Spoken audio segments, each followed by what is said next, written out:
Good evening, everyone, and welcome to the Office of the Prime Minister, the Media Center here at the Office of the Prime Minister. Prime Minister, the Most Honorable Andrew Holness, will give an update to the nation today, Sunday, May 31, 2020. Joining the Prime Minister this Sunday afternoon are the Minister of National Security, the Honorable Dr. Horace Chang, the Honorable Christopher Tufton, the Minister of Health and Wellness, the Honorable Carl Samuda, the Minister with responsibility for Education, Youth and Information, the Honorable Favour Williams, the Minister of Science, Energy and Technology, Senator the Honorable Matthew Samuda, the Minister without Portfolio in the Ministry of National Security, Senator the Honorable Kamina Johnson-Smith, the Minister of Foreign Affairs and Foreign Trade, the Honorable Edmund Bartlett, the Minister of Tourism, the Honorable Desmond McKenzie, the Minister of Local Government and Community Development. We also have with us some permanent secretaries representing the ministries here. Of course, Mrs. Audrey Sewell, the permanent secretary here at the Office of the Prime Minister and the Ministry of Economic Growth and Job Creation. Dr. Grace McLean, the permanent secretary acting in the Ministry of Education, Youth and Information. Dunstan Bryan, the permanent secretary at the Ministry of Health and Wellness, and Dr. Jacqueline Bisesa McKenzie, the Chief Medical Officer. We also have with us this evening the Commissioner of Police, Major General Anthony Anderson, along with the Chief of Defence Staff, Lieutenant General Rocky Meade. The Prime Minister will now address the nation. We're broadcasting live on Television Jamaica, CVM Television, as well as Love TV and several other radio entities. The Prime Minister is now at the podium. Mr. Prime Minister, good evening.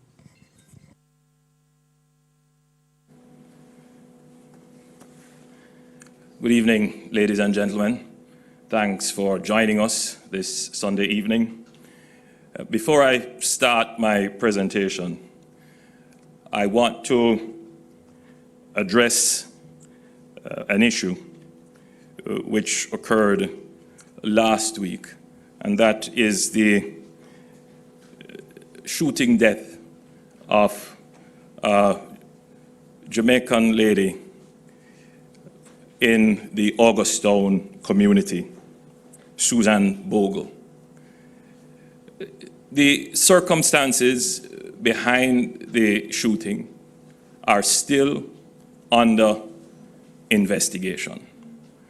And given the established protocols that now exist regarding such shootings, where there is an independent commission of investigation who takes over these matters and who has been doing a very good job in ensuring that justice is done. Nevertheless, I feel compelled to make a brief statement on the matter.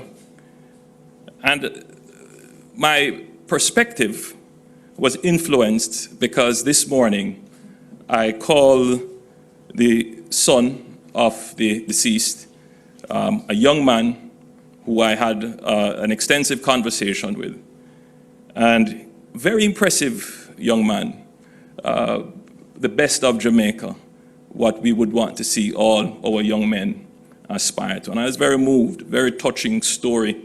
Someone from the inner city who is doing well, who is trying to make the best of life, who has responsibility for his entire household, including persons who are otherwise abled.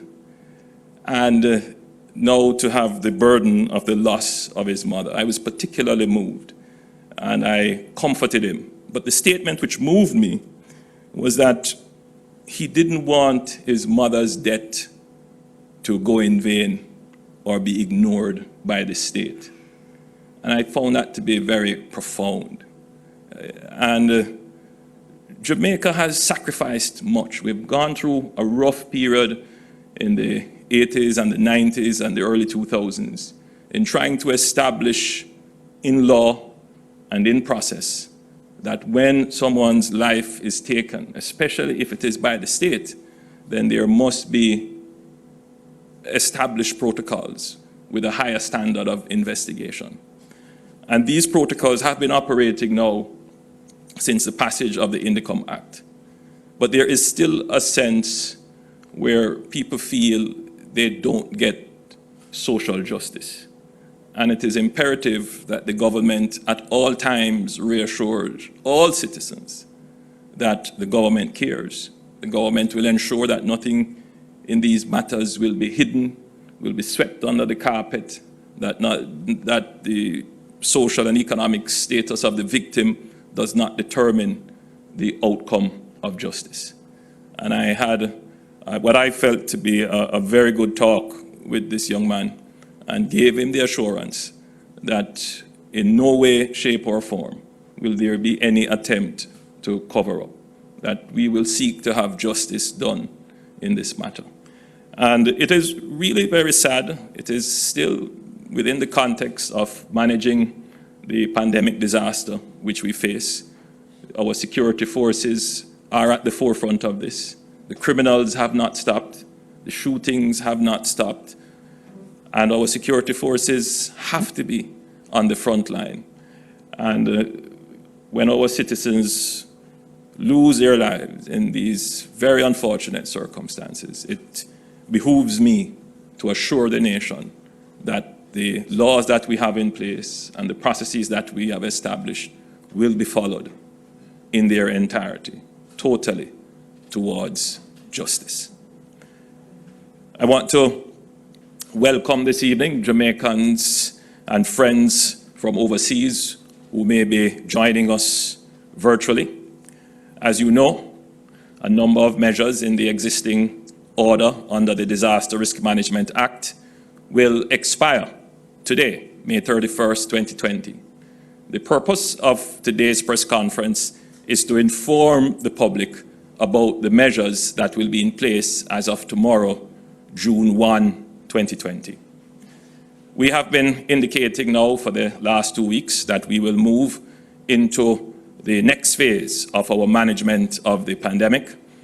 We have been successful so far in our efforts, which we have focused on containment. We had our first confirmed case of COVID-19 nearly 12 weeks ago. As at yesterday, we had a total of 581 confirmed cases. I'm told, Minister Tufton, that we now have an additional 5. So as at today, we would have 586 cases, of which we had 290 persons recovered. What's the recovery today, Minister Tufton? 21 additional recoveries. Unfortunately, we had 9 deaths, and that number still remains the same. And we currently have 2 persons critically ill. So as of yesterday, our active cases would have been 282, much less today, given that we had 21 recoveries. I want to display my usual graphs to give us a sense as to how the epidemic is progressing. So our first graph displayed on your screen, the solid black line, which you should now be seeing, is the cumulative number of cases as of yesterday, which would have been 581, today 586, I believe. The dotted line, which is now appearing on your screen, displays the number of cases without the workplace cluster. And we keep pointing this out because it is important for the public to understand how the pandemic works, how the disease works. It just takes one uncontrolled cluster in an environment that is conducive for spread, for the numbers to rise exponentially and rapidly. Now, the red line represents the 9 deaths, as is depicted on the graph. The green line that you'll be now seeing shows that we have had 290 persons recovering as of yesterday. That number certainly is more today. The final line in the graph, which is the blue line, shows the number of active cases that is the number of cases less recoveries and deaths. So you will notice the acceleration in our recoveries, the green line, and you will see that the green line is now overtaking. It has now moved above the blue line. Therefore, the number of persons who have recovered now exceeds the active cases. And that's a good sign. But I hasten to say it is not a time for complacency. It can change rapidly over a very short period of time. Now, the second graph to be displayed on your screen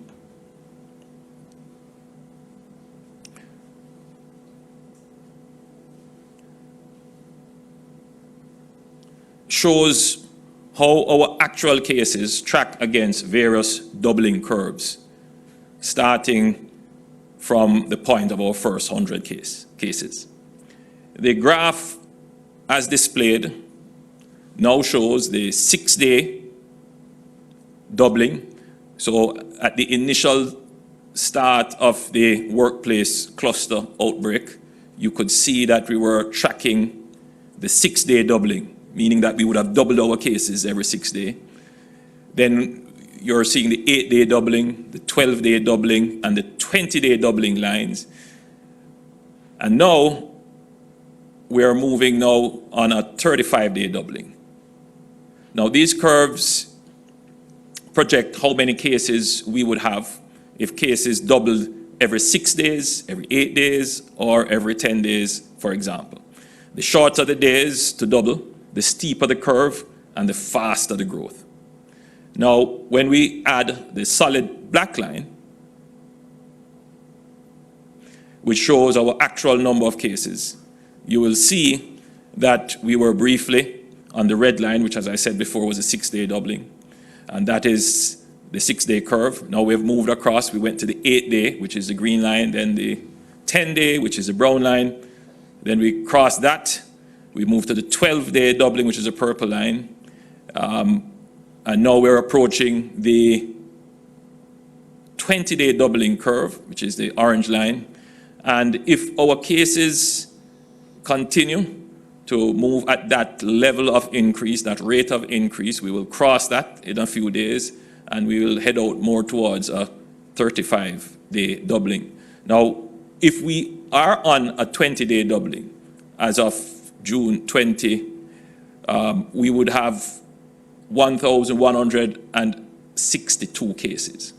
So if anything were to happen and our numbers were to rise according to a 20-day doubling, in other words, if there were to be another workplace cluster outbreak, or people decided we're not bothering to wear masks anymore, or people decided they're not going to follow the curfew regulations and go out and start to party, then you could see our numbers double by the 20th of June. That means we would have over 1,162 cases. And it can happen. So I want to just put that in the consciousness of the public. The dotted black line on the graph shows that if we did not have the workplace cluster, we would have been tracking the 35-day doubling curve, which is the blue line. If we maintain the protocols, if we follow the orders, we will get back on that tracking, which is the best thing that we could hope for in the management of the epidemic. Now, it is encouraging that our doubling rates has slowed, and the curve is flattening. This has brought us time, as we have had a smaller fraction of our population infected, and therefore our healthcare system has not been overwhelmed. We must maintain the measures that we have in place and continue to act responsibly in order to continue to have a flatter curve. The large effects that differences in doubling periods can have has been clearly illustrated by what happened in the earlier stages of the pandemic if we compared to Italy and Japan. So on the 23rd of February, both countries had approximately 140 cases. However, Japan's doubling period was close to 8 days, and Italy's was initially less than a day. So 8 days later, Italy had 1,700 cases, and Japan had 254. So what that demonstrates to you is just how fast the number of cases can rise. The doubling rate is one of the tools that we use to see how well we are flattening the curve. If we each continue to be diligent and exercise great care, that is to continue being strong fences, then we will remain on a flatter curve. Like most countries globally, our economy has suffered a severe setback as a result of the pandemic. The Planning Institute of Jamaica recently reported a large decline of 1.7% in real GDP for quarter ended March 2020, and has projected a decline of 12 to 14% for the April to June quarter, and 4 to 6% for the fiscal year 2020-21 overall. This represents the most significant economic decline we have suffered in over 4 decades. It is therefore an imperative that we get our economy back to full productive capacity as quickly as possible. As of tomorrow, we are moving towards a broader opening of our economy. I cannot overemphasize, however, that we need to do this in a safe way. We must continue to protect lives while securing our livelihoods. As we move to further relaxing a number of the control measures that we have in place, we are not relaxing any of the standard infection prevention and control protocols. And as such, measures such as wearing masks, sanitizing or hand washing and cleaning surfaces, and practicing social distancing, those measures which have served us well, we must continue to ensure that these measures are observed faithfully to control the spread of the disease. Please note, however, that if our numbers start to rise significantly, we will reimpose tighter restrictions. Our response to the pandemic will continue to be measured and proportionate, evidence-based, and situationally appropriate. I want to now turn to some measures. I will now outline the measures that will apply as of tomorrow, the details of which will be in the new disaster risk management order. Curfews. The day to next day, night to early morning curfews will continue in place starting 9 p.m. tonight to 5 a.m. tomorrow morning, day to day, until 5 a.m. on the morning of June 14th, 2020. In the night time of June 14th, the curfew will begin 10 p.m. through to 5 a.m. the following morning, day to day, until 5 a.m. on the morning of June 30th, 2020. Licensed public passenger transport, state or privately operated, are allowed 1 hour after the end of the curfew, that is between 9 p.m. and 10 p.m. until June 14th, 2020, and between 10 p.m. and 11 p.m. thereafter until June 30, 2020, to travel home from their last passenger drop-off, and 1 hour before the beginning of the curfew, that would be between 4 a.m. and 5 a.m. until June 30, 2020, to travel to their first passenger pickup. no passenger must be transported in their vehicles during the additional 1 hour period allowed for transport operators to travel to and from their homes. We have not specified opening or closing hours for businesses other than the general limits on the curfew hours. We encourage businesses and employees to optimize arrangements to increase productive use of time and safe travel. So, effective June 1 to June 30, 2020, stay-at-home measures. Now, stay-at-home measures are designed to protect the population that is most vulnerable to the effects of the declared disaster by placing a duty on them to shelter indoors as much as possible away from the threat. Aside from requiring vulnerable or at-risk persons to stay indoors, significant effort is invested in public education to increase awareness and responsible behavior of the at-risk population.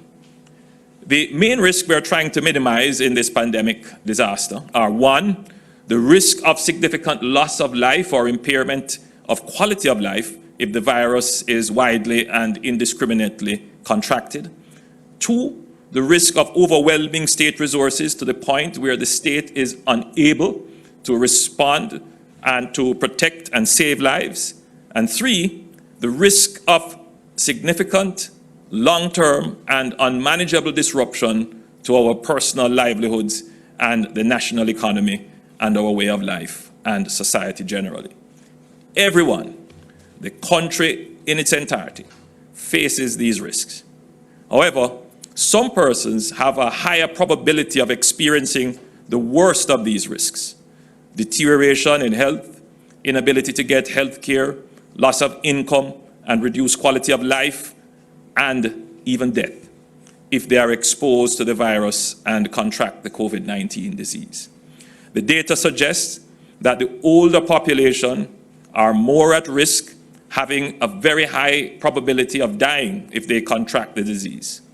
Persons with comorbidities, such as diabetes, high blood pressure, obesity, and respiratory illnesses, especially if they are not under medical control and treatment, have a higher probability of having serious effects or dying from the disease than healthy persons. Therefore, if you are older, say 65 and above, you have one or more of the comorbidities, then the chances of dying from the disease is extremely high. Under the Disaster Risk Management Act, we have put in place orders requiring persons 65 years of age or older to remain at home, only going out once per day for the necessities of life, to include obtaining food, medical supplies and services, conducting financial transactions and oversight of their business affairs, attending a place of worship, and importantly, exercise. The essence of observation of this order is to limit your exposure to the general population among which asymptomatic spread is occurring, public places, and public transportation as much as possible.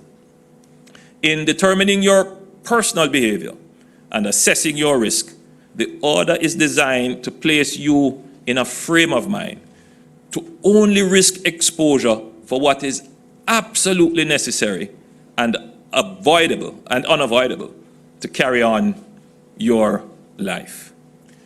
The stay-at-home orders also applies to persons who may be ill and showing signs of a coronavirus-like illness, but are not confirmed by testing or assessed by a clinical expert. If you have come into contact with someone confirmed with the SARS-CoV-2 virus, or you're having a persistent cough, sneezing, high temperature, or exhibiting flu-like symptoms or serious acute respiratory illness, then you must stay at home, avoid the general population and the workplace, isolate from your household as much as possible, inform the public health system through the Jam COVID-19 app, and make arrangements to seek medical treatment, taking care to wear a mask and avoid public transportation. I want to address gatherings now. Gatherings continue, not the orders for gathering, that is, continue up to June 30th, 2020. Gatherings in public places should not exceed 10 persons. There have been questions and requests for us to increase this number. I think we have to be very careful. We are examining that number, but it is important in limiting spread to control gatherings. So for any such gatherings of 10 or less, social distancing, that is observing the minimum 6 feet apart, must be maintained. Although social distancing and other protocols will apply, there will be exemptions for workplaces to facilitate the increased number of employees in the workplace, and for companies holding their annual general meetings, AGMs. On this note, considering the challenges that companies are having now in terms of having their AGMs, which they are required to do by law, the Ministry of Industry, Commerce, Agriculture and Fisheries is currently reviewing the legislative framework to address this situation expeditiously. I want to address the wearing of masks, which we have been speaking about so far. Now, the wearing of masks, this will be extended to June 30th, 2020. Now, once you leave your home, you must wear a mask fitted to cover your nose and mouth. I have noticed a decrease in the number of persons wearing masks as I move about the country. I get many complaints, people sending me messages, people calling that our citizens are not wearing masks as much as they were 2 weeks ago. I've also observed that those who have masks are not necessarily wearing them correctly. As I said earlier, masks must cover nose and mouth. I know it is uncomfortable, and I have challenges too with it, but it is important to wear the mask and wear them properly. If you are caring for someone at home who has the virus or who has flu-like symptoms or respiratory symptoms, you must wear a mask even at home. And if you are going to seek medical attention, you must wear a mask on your way to and at the facility. As difficult and unnatural as it may be for us, we all need to accept that social distancing, wearing a mask, no handshakes and hugs when greeting others, avoid touching high-use surfaces, hand washing and sanitization are all part of the new normal of living with COVID-19. I want to talk now about restrictions for correctional institutions, and these will be extended to June 30, 2020. Restrictions on visitors to inmates of correctional institutions remain. No visitors will be allowed. Restrictions for infirmaries, hospitals and nursing homes will be extended to June 30, 2020. The existing restrictions in relation to infirmaries will remain. This means no new patients will be admitted during the period and no visitors will be allowed. The existing restrictions in relation to hospitals and nursing homes will also remain. Each patient can only receive 1 visitor per day. Visitors and staff must wear masks, sanitize, and follow all the protocols established by the institutions. These are, of course, institutions where we need to take great care and precaution to protect the vulnerable. We therefore continue to examine and standardize the protocols in relation to infirmaries, nursing homes, and prisons, which all have at-risk confined populations. Now, specifically in relation to the nursing homes and infirmaries, workers who come into contact with anyone who has been confirmed with or exposed to COVID-19, our workers in these facilities, they must report their contact to the workplace institution and to the Ministry of Health. They have a duty in the orders to report. Now, for infirmaries, the Ministry of Local Government and Community Development, on a risk assessment basis, will exercise its best effort to provide transportation for persons employed in these facilities. This is to ensure that there is an added layer of protection so that the workers in those facilities, if it is deemed necessary, would not have to contend with public transport. Now, in terms of markets and vending, these orders are extended to June 30, 2020. Operating hours for markets, vending in public arcades and public transportation centers will remain. These hours are Mondays to Saturdays, 6 a.m. to 6 p.m. and closed on Sundays. Orders in relation to barbershops and hair salons extended. We are going to extend these orders to June 30, 2020. Restrictions relating to barbershops and hair salons remain. That is, no more than 10 persons are to be in any one area, and no more than 2 of those persons must be clients waiting to be served. At this juncture, I want to commend those persons within this sector who, from the monitoring reports, have adjusted their operations and have been complying with the protocols. The business process outsourcing orders will be extended to June 30, 2020.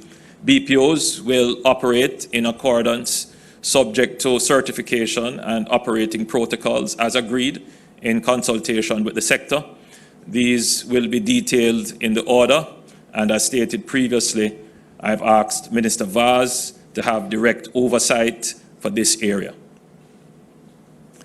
Work from home orders, as I had given notice before, will be replaced with a new set of orders, which we are going to title them Work Smart, Work Safe orders. So no one can dispute that the economic crisis spawned by this pandemic requires everyone to act in such a way as to save lives and livelihoods. To this end, having regard to the notice given 2 weeks before, we will transition from work from home orders to work smarter, work safer guidelines. The country must seek to maximize its productivity without compromising our health. By reconfiguring how, where, and when we work, by integrating technology and innovation in all our business processes, and generally increasing efficiency of our firms and well-being of our workers. While we are encouraging persons to go back to their place of work, we acknowledge that this may not be practical or feasible in all cases. We must examine our situational realities and determine what is appropriate. During the period June 1 to 30, persons listed can make a request to work from home. So, for example, persons who are immunocompromised with underlying illnesses that are not currently under control by medical treatment and are therefore at risk, such persons will be required to present a medical certificate indicating that they are not at this time fit to work in an environment of general access which may expose them to increased risk during the pandemic. Persons who have no other suitable arrangements to care for their children at home, if they were to go to work, they can negotiate with their employers, and we expect that their employers will make the necessary provisions and arrangements. Of course, this will be put in the orders. Persons who have no suitable arrangements for caring for an elderly or ailing family members, those persons we expect to be treated similarly and exemptions be provided. Now, I want to spend a little time on the physical distancing measures to facilitate workers at the workplace. Now, where an employer assesses that the employee to square footage ratio will not allow for employees to have at least 36 square feet of functional space individually to facilitate the recommended social distancing space of 6 feet apart, the employer must make arrangements with some employees to have them work from home or staggered working hours or some other alternative arrangements to ensure that social distancing is possible to be practiced in the work environment.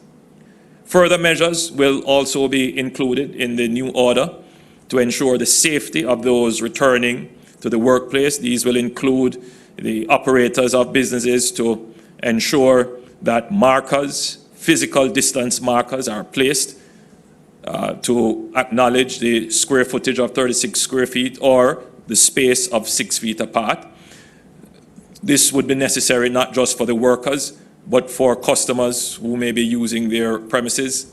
And then social distancing rules will continue to apply throughout the workplace for everyone, staff and customers. Masks, as we had stated before, are mandatory, and a sanitization program must be in place. Hand washing stations and hand sanitizing stations and equipment should be readily accessible to both employees, visitors, and customers. Ventilation is also another critical area of concern, and as far as possible, natural ventilation is recommended. The Minister of Health and Wellness will give further details on the protocols that have been developed for Jamaicans to return safely to the workplace. Now, effective June 1 to June 14, 2020, a number of measures will be initially effective for a period of 2 weeks, during which time we will closely monitor compliance to determine whether or not they can be extended. Now, each individual has a role to play by exercising personal responsibility and care in daily choices we make. Public transportation. Now, buses will continue to be allowed to carry only seated passengers.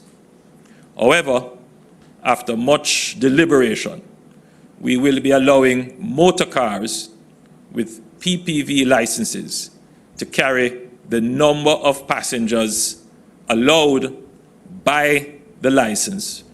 We recall before it was one less. Now we're allowing the PPV private passenger vehicles to carry what the license obtains. Now, this is subject to all windows being open, the air conditioning being off, and masks being worn by all persons in the vehicle. Bars, places of amusement and attractions, bars which do not operate under the village retail license, nightclubs, other places of amusement, public beaches, water and other attractions will remain closed for the period June 1 to 14th. Community bars may be open from 11 a.m. and will close 1 hour prior to the start of the nightly curfew subject to certain conditions, and I'll repeat those conditions: no more than 5 persons inside the bar, including the bartender, no seats, stools or chairs, or tables inside the bar. All doors and windows must be open. Social distance and wearing of masks apply inside and outside for operators and patrons. No more than 2 persons at a table on the outside, no more than 10 persons. That is, the public gathering restriction applies outside. And as I had spent an extensive period of time in my presentation explaining why we have to keep the stay-at-home orders for those persons 65 and over, no person 65 or over to be at any bar. From the monitoring that has been done, I can report that the bars have been largely compliant with these measures, and we will continue to monitor them closely. Within the next 2 weeks, we will continue to closely review the nature of the operations of the establishments of places such as places of amusement, public beaches, water and other attractions, with a view to reopening them in a limited and controlled manner. We have been getting the calls. People are saying it's summer, time is hot. They want to be able to go back to the beaches, their water parks. So we are looking at that very carefully to see what infection prevention and control measures can be put in place, what other orders can be crafted, the protocols that can be in place. And hopefully in another 2 weeks or so we can say something about this. Weddings. The restrictions on weddings are being modified to allow now for no more than 15 persons, including the person conducting the ceremony, to be present. In terms of places of worship, restrictions relating to churches and other places of worship, which include the following, will remain. In terms of the physical distancing rule, that will continue to apply within the sanctuary, the worship space, and that is a ratio of square footage to worshippers. That would be a 1 to 40 square foot ratio. They must continue their social distancing rules, and that applies throughout the church space. Everyone must stay at least 6 feet apart. Gathering rules apply for all other spaces outside of the sanctuary or the designated worship space. And needless to say, everyone must wear a mask. They must sanitize their hands. There needs to be a sanitization program in place in the church. For funerals, the restrictions for funerals will be modified. Well, they have been modified to allow for up to 15 persons, of which no more than 10 can be mourners. Now, I've been getting many calls in Clarendon, all over, in St. Catherine, of mass funerals still taking place. I have given a direction to the Commissioner of Police to ensure that all local police stations and officers in charge are strictly enforcing the funeral rules. We have seen an outbreak in St. Mary, which diverted significant resources in order to contain it. Our first case featured a funeral. Funerals are one type of gatherings that could potentially cause an outbreak. And therefore, I'm stressing that this will be strictly enforced. Now, the measures stated above for weddings and places of worship and funerals will, as I've said, continue to be closely monitored and examined for compliance to determine how they may be modified going forward. If persons follow the rules, are faithful and consistent in doing so, then we can gradually relax some of the restrictions. Now, the Minister of Education is here, and he will speak about the partial reopening of educational institutions. As of June 8, 2020, there will be a partial reopening of secondary schools to facilitate preparations for the sitting of CSEC and CAPE. You will hear more about that as the press conference continues. Now, extensive protocols have been put in place, and the Minister, as I've said, will speak about that.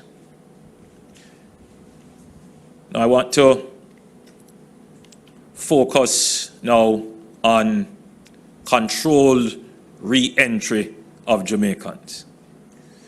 But before I do that, let me give an update on our Jamaican cruise ship workers who have returned home. So the home quarantine and monitoring solution through the COVID-19 mobile app is now being used to monitor persons from the Royal Caribbean, the Norwegian and Carnival cruise ships who are in home quarantine, and it is working fairly well so far. These geo-tracking and monitoring measures are specific to containing the COVID-19 pandemic and are limited in time. We're not expecting to do this beyond the period of quarantine. They are executed by the appropriate officer of the state in law, which includes the security forces and health officials. Let me update on the additional Jamaicans who have returned home since my last update. From the Norwegian cruise line, we have had 175 Jamaican cruise ship workers. From the Carnival cruise line, we have 240. From the Disney cruise line, we have had 198. And then we had a JetBlue flight coming in on the weekend with 112. And then we had involuntary return Jamaicans, 28 of them. Then we had a charter flight from Fort Lauderdale with 29 persons. We have having a flight from the Turks and Caicos with 23, and a flight from Cuba with 45. Therefore, a total of approximately 2,300 persons have re-entered Jamaica under the controlled re-entry program to date. Now, I just want to say that this has been at significant cost to manage the re-entry program. And though we have not emphasized, but the process of ensuring that we are able to test and quarantine would have picked up a significant number of persons being positive. In fact, as is released every day, you can see from the release from the Ministry of Health and Wellness that the number of imported cases have more than doubled since the re-entry program. So we have to manage this risk, but it comes at a very significant cost. So we have new protocols now which will apply for controlled re-entry effective June 1, 2020. We will seek to implement new controlled re-entry protocols that will be based on a risk assessment of the countries from which persons are seeking to re-enter Jamaica. And of course, we will have to consider the travel routes which they will take. Countries that have a similar management and profile result for the epidemic regarding spread, death rate, infection prevention and control measures, contact tracing, protocols, and other such criteria could constitute a travel bubble that would determine the protocols that would apply to their re-entry. Persons seeking to enter Jamaica from countries within this travel bubble may not need to be tested on arrival. So they would, however, be subject to health status screening, including temperature checks for symptoms, in terms of observing if they have symptoms, and everyone must go through a sensitization program with public health officials, utilizing flyers and audio visuals. And we're also considering including a pledge document, which everyone coming in would need to sign, just as a sign of good faith that they will observe the protocols here that all Jamaicans have been observing and which has served us well. Based on their health status and risk assessment by a public health officer, Jamaicans seeking to re-enter will be subject to a mandatory 14-day quarantine. So during the period June 1 to June 14, all persons seeking to re-enter Jamaica will be subject to testing except for those entering from a country within the travel bubble as defined on our, which we will give the specific criteria of those countries we consider to be within our bubble. And for clarity, Jamaicans returning from countries not considered to be within our travel bubble would be required to be tested and quarantined at home with either phone or wristband geofencing. Now, as of June 15, non-Jamaican nationals will be allowed to enter Jamaica. Protocols regarding this have been established and further details will be provided in due course. As of June 15, testing on arrival will be subject to the result of the public health screening at the port of entry. All persons entering Jamaica, however, will be encouraged to undergo voluntary testing at the port of entry, or they can make an appointment on the Gov't app to be tested.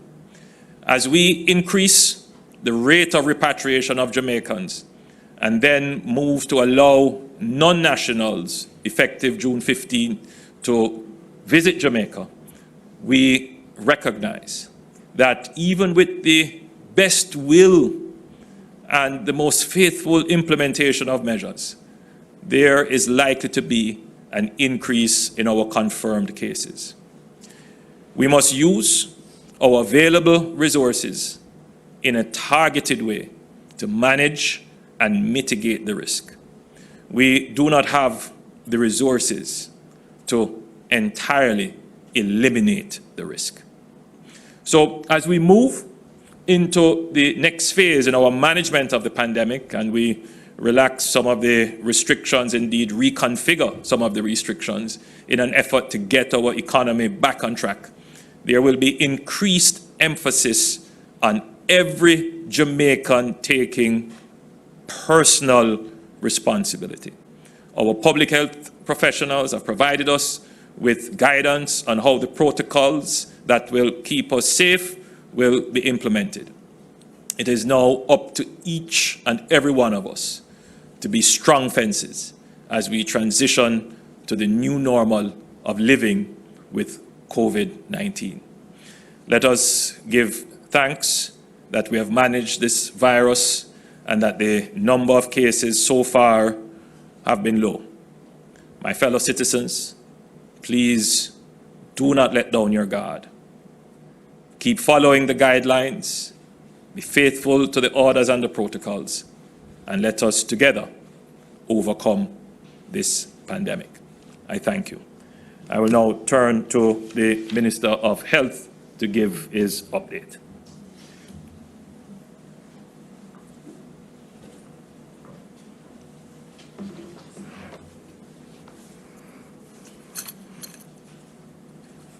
Thank you very much, Prime Minister. So the Prime Minister has said quite a bit, and it is just for me to reiterate, to reemphasize some of the critical components, particularly as it relates to public health. Firstly, let me recognize all in the audience, my colleagues, permanent secretaries, the Chief of Staff, the Commissioner of Police, and others. I want to begin by saying that the restrictions that are going to be eased, as announced by the Prime Minister in the coming weeks, starting tomorrow, signals for us in public health, as we have said, a new norm, signals for us in public health the importance of persons taking personal responsibility. The theme that we have been trying to project as it relates to confronting COVID is around the concept of everyone playing their part, everyone counts, because the reality is that public health is not the 17,000 or so members of the team across the country led by myself, the permanent secretary, and the chief medical officer. We will not be able to control this virus, to keep the country safe from the impact of this virus, if every single Jamaican does not play their part, both in protecting themselves, in the first instance, protecting their families, and by extension, their communities and Jamaica. As we move in this new dispensation, this new norm, where everyone counts and everyone should know that they count in protecting our country, it's going to be important for us, though, as public health, to respond with the appropriate leadership as part of the Cabinet of Jamaica, led by the Honorable Prime Minister, to provide information so that every Jamaican understands what they need to do, to prepare the public health infrastructure, both in terms of human capacity. We're adding additional capacity in terms of our health centers, in terms of our clinics, to deal with what we have already concluded is going to mean more cases in the weeks and months ahead. And Jamaicans need to prepare themselves for that reality. It's not a reality that we are encouraging. It's not a reality that we are welcoming, but it's a reality that we believe we will have to confront, we will have to face. And the evidence to support this is very clear. Our first case of COVID-19 was on the 10th of March, first case, and first imported case. Up to the 6th of May, when we started to lift restrictions for controlled reentry from persons coming in from overseas, whether as on cruise ships, as workers, or via our airports, we had 34 cases linked to imports, persons coming in. Since March 6 to today, since May 6 till today, the end of May, the 31st, we have had 55 new cases based on the lifting of those restrictions. What is very clear, is that with further lifting of restrictions that will take place starting this week and beyond, we are going to see cases grow exponentially. And it is our duty in public health to say to the Jamaican people, to say to all of us, that we all have to play our part in ensuring that we protect ourselves and we protect each other and by extension the country. We accept, we appreciate the importance of the changes in measures. We accept in public health that we need to move towards normality, economic activity, persons going back to work, going about their business in their social context. We know that this could not be a permanent arrangement. And for very good reason, the restrictions that were imposed up to now served an important purpose from a public health perspective in terms of preparing the population, preparing the public health infrastructure to deal with what we anticipate and expect will happen after the restrictions go. And so I want to just take the opportunity on behalf of the public health team to say to the country that we are prepared and continue to prepare for what we know is likely to be the inevitable, once we lift or further lift the restrictions as announced by the Honorable Prime Minister. So for us, it is important that everyone understands that as more persons return from overseas, our numbers of positive cases will go up, and there will be increased likelihood, and this is very important, increased likelihood of community spread, because the nature of the virus suggests that even with the screening that will take place at our airports and seaports, even with testing, there are margins of error depending on when the virus would have been picked up, the length of time that the virus is with the particular individual, for that virus to show, even if we do testing. And there are going to be persons, even with the 14-day quarantining at home, or even with tests, who will have the virus and will take the virus back into their communities. And the consequences of that clearly are that the virus is likely to spread at the community level. We can, however, and this is the hope that we have from public health and the encouragement that we are giving to the population, we can, however, stop the spread if we apply the measures as outlined by the Honorable Prime Minister and others in the advisories that we send out, the public education programs that are on media, social and mainstream media, measures such as social distancing, measures such as personal and environmental hygiene practices.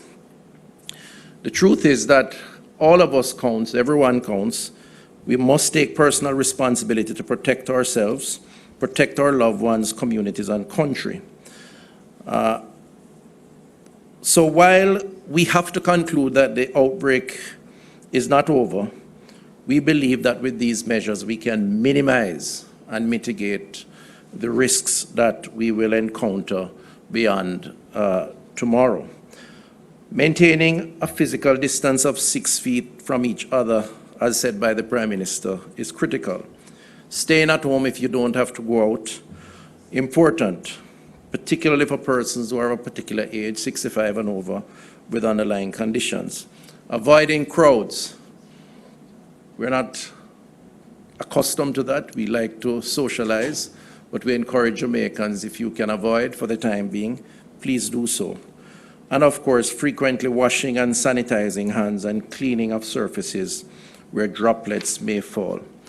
The wearing of masks as part of the physical distancing, particularly when we're in crowded situations, we encourage as extremely important to avoid spread.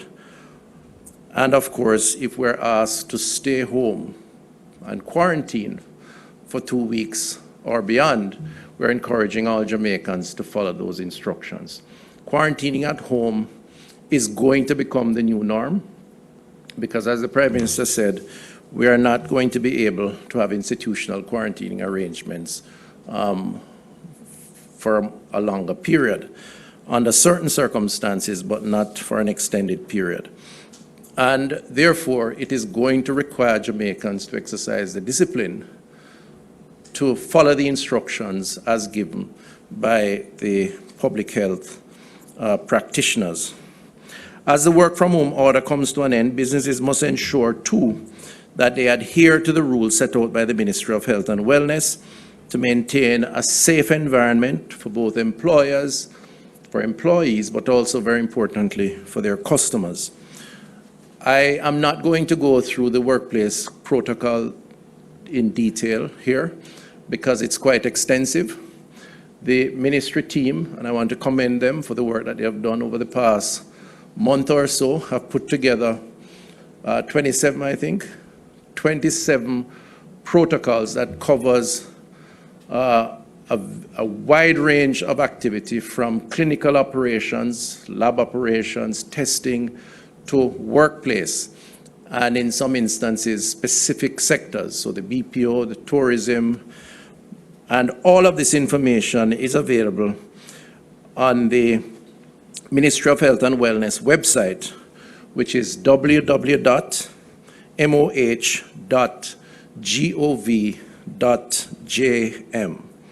So our workplace protocol can be downloaded from the ministry's website, and we urge all Jamaicans, particularly employers, but certainly employees too, and others, if they so desire, to visit the ministry's website, www.moh.gov.jm, and go to resources located at the end of the homepage and click on the COVID-19 resources and protocols. So once you get on the website, you go to resources, which is at the end of the homepage, and click on COVID-19 resources and protocols.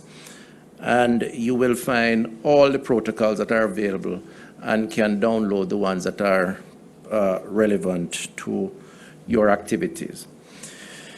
In terms of a summary of COVID-19 workplace protocols, however, the COVID-19 workplace protocol is a guideline document to be used as a basis for decision-making by owners or operators of public establishments or facilities. Employers are to put in place the universal preventative measures for preventing transmission of COVID-19. These measures apply to all workplaces and all persons at the workplace, such as employers, managers, workers, contractors, customers, and visitors. And there are some key areas of focus which I'd like to just highlight. Hand hygiene, respiratory hygiene, physical or social distancing, risk communication, training and education, and provision of facilities for sick employees, for persons with symptoms. Those are all covered, and we encourage employers, employees, and others to visit the website and to particularly play focus on those areas. Again, I say it is important that we play our part and ensure that everyone counts as we restore normality under these new conditions in the protection of all our society. Finally, and in keeping with our daily announcement, I know the Prime Minister mentioned earlier, we're happy to report that we continue to see significant recoveries. Today, the last 24 hours, 21 more persons have recovered from COVID-19, bringing the total recoveries to 311. 5 samples have tested positive for COVID-19 in the last 24 hours. And as I said, that 5 is part of the 55 since the 6th of May, when we started the controlled reentry. The total number of confirmed COVID-19 cases in Jamaica is now 586. All 5 cases are imported from the repatriated Jamaicans who were processed in Falmouth, Trelawney, on the Carnival Glory cruise line, comprising of 1 male and 4 females. Actually, it's the Carnival Glory and the MS Marina, so both cruise lines. I want to also just add to what the PM had said earlier, that we did actually complete 206 or 204 additional crew workers yesterday, last evening, on one of the vessels. So we're actually going at a fairly good pace, 204. And so we're pretty much completing the process of clearing the cruise ship workers. And I want to again just recognize the efforts of the public health officials.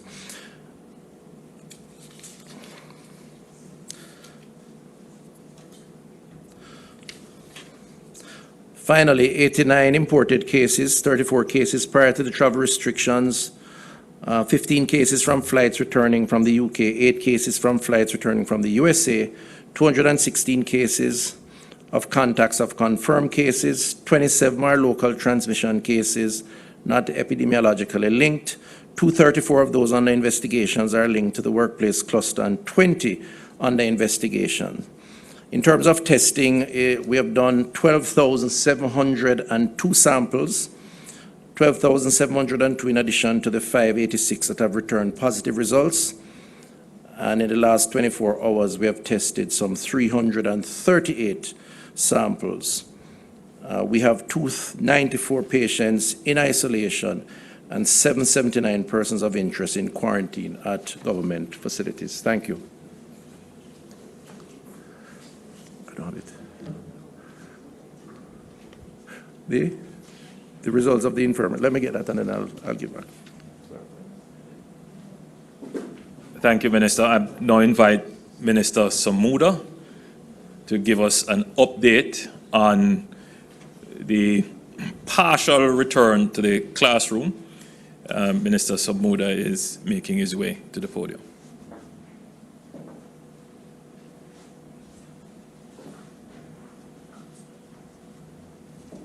Thank you very much, Prime Minister. Leadership of various ministries, Chief of Staff, colleagues. This evening, Prime Minister has asked me to indicate the progress made so far by the Ministry of Education to ensure that we are on track with the reopening of schools. Before starting, I just want to indicate, however, so that we'll have a good, clear understanding of the scope of what we're dealing with. We are expecting to have enter our school system 132,000 students, 76,000 which will be taking the CAPE and CSEC, and 56,000 for CSEC alone. That's the number that we're talking about. And this will require invigilators in the local school by the local teachers for refreshing the students when they enter on the 8th. But I want to move quickly to exactly indicate some dates for you so that those who get a little bit confused, as I do, with the various dates that we have to contend with. On June the 6th, the CXC students will return to school. June the 8th. On June the 26th, we will announce the students who have been placed in schools, which would normally come through the PEP. On July the 3rd, the CXC refresher program that we have put in place will end. On July the 13th, the CXC exams will start. That will include CAPE and the CXC from the 27th, as we had announced earlier. It has been brought forward through a process of collaboration with our colleagues in the Caribbean and the leadership of the Overseas Examination Commission. And it was felt that our desire to have these exams out of the way, certainly for Jamaica before independence, we arrived at a date of July the 13th. On July the 31st, CAPE will end, only CAPE. And by August the 4th, the CXC will end. September 7th, all classes will start in the new school year for those students who were not involved in taking of these exams. 3 weeks of September, the results of the CAPE will be published. 3 weeks into September, we will publish the results of the examination. And September the 30th, up to September the 30th, from the time we enter with the normal cohort until September the 30th, we will be engaging a refresher and assessment program so that we'll be able to tell exactly at what stage the students are, having gone through sheer trauma over the last few months. It is very important that we reiterate what was said before. I said it here 3 weeks ago, 3 press conferences ago. But a question was asked to the Prime Minister about assessment at the end of the period before they go to school. There will be no assessment or no marks, no exams taken locally this year. What will happen is that the students will go to school, and at that time we will use the first part of September, we'll use the month of September, to do a thorough assessment of the state of the readiness of each student. A number of trained guidance counselors and so on will assess the students, and where students are found to be incapable really of going on to another level. And in some cases, parents might get a little concerned about the progress of their children. We will have a program to hold discussions, to dialogue with the parents, explain the situation to the parents, solicit the support of the parents, and make the recommendations that will be satisfactory for all concerned. There was an issue about private schools and the financing of private schools. And obviously, where you have a situation where they have been badly affected, their flows are down, and they serve a very essential part of our educational program. They are our partners, and we help them in many ways, but not directly in terms of financing. What the Permanent Secretary and her team have come up with is, I think, a very good scheme, where we will need additional space to be consistent with the regulations as stipulated by the Prime Minister in terms of distancing of each style to the other. And we have identified areas within the school system that we do have some space that will be available. But we are seeking to utilize the facilities that are in the private school system and place some of our students in those schools, and we will underwrite the cost of those students. So in that way, we will not only facilitate the development of our own students, but we will also assist the private school system to finance and to face some of the challenges that confront them. The schools are ready. The Ministry of Education, by next Wednesday, will have completed their procurement of all the necessary things that are, all the masks, sanitizers, agents, cleaning agents, all that is necessary to protect the children and the teachers as they attend school. Actually, as we speak, well, maybe not as we speak, but certainly by Monday, the process of cleaning all schools will be engaged, but remembering that the initial cleaning is not as dramatic as those that will follow, because the schools have been closed for 3 months. So we will be engaging that, getting schools ready, all sanitation ready, all leaking roofs, and all the things that would cause any delay going forward are going to be ready and will be ready on time for the opening in September. For those students that would still be challenged, and where accommodation has a role to play in that, we will be engaging in the virtual training on matters particularly of health, and in collaboration with the Ministry of Health. The Ministry of Health has been very useful. They're so preoccupied with COVID, but they have found the time to be engaged with the Ministry of Education in a very fulsome, and we are all very appreciative. And I want to take the opportunity, Prime Minister, I don't always do it, but I want to commend the Minister and his team for being so attentive to the needs of the children of Jamaica through the educational system. I want to put that on the record, and I know that the Permanent Secretary and her staff, the CEO and so on, will support me on that. We have been engaged in a process of dialogue where participation of board chairmen, principals, and proprietors of various schools and others have been engaged in a process of orientation and sensitization. And this will continue. One was held on the 29th, and it will continue until June the 2nd to include deans of discipline and others, and guidance counselors, school nurses and others.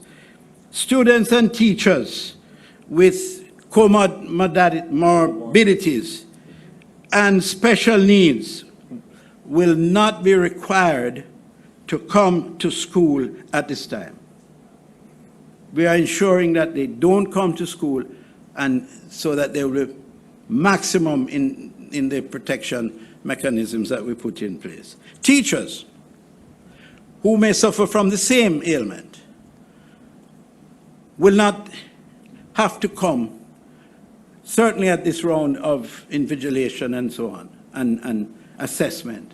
And we will find replacements for them. And I'm sure it has been discussed, and they understand that we will find alternatives to deal with their particular concern. And we are very happy that up to now, we have not had any fear and trepidation of teachers who have to go into the classroom and see to the conducting of the examinations that we are going to undertake, that are going to be undertaken. And we are very satisfied that based on the preparations that have been undertaken by the ministry, the staff that we have working on that they will be sufficiently satisfied to eagerly await the entry of school and participate fully in the program that has been laid out by that. So, Prime Minister, the only thing that I have to mention now is there are certain students that are challenged by getting from far distances to school. And the transport system is one that we are looking at, and we are prepared to support all the children who are on path. We wish we could support them in a more fulsome way. Perhaps the Minister of Finance, who is here, might lend a helping hand. But unfortunately, the look on his face is not very encouraging. So we will nonetheless do our best to accommodate the children getting to school. And the Minister of Transport is very eager to assist, and we're working on a mechanism to achieve that. Thank you, Prime Minister. Thank you, Minister Samura. I'll now invite the Minister of Finance to give a very brief report on the CARE program and the progress made or progress being made in ensuring that the beneficiaries are able to receive the benefit. Minister Clark.